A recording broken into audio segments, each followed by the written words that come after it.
যে ঘরের দরজাটা সব সময় তোমার জন্য খোলা, সেই ঘরের ঠিকানা তুমি কখনো ভুলে যেও না।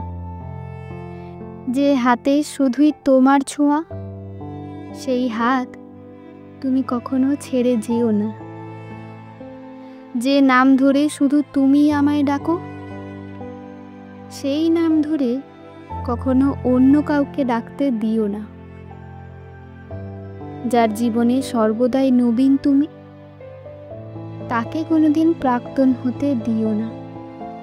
যার ঘড়ির কাঁটায় শুধুই তোমার অপেক্ষা, তার ঘড়ির গতি কখনো থামিয়ে দিও না। যে চোখ শিখিয়েছে বিশ্বস্ততার সরলার্থ, সেই চোখে তুমি কখনো অবিশ্বাসের মেঘ এঁকে দিও না।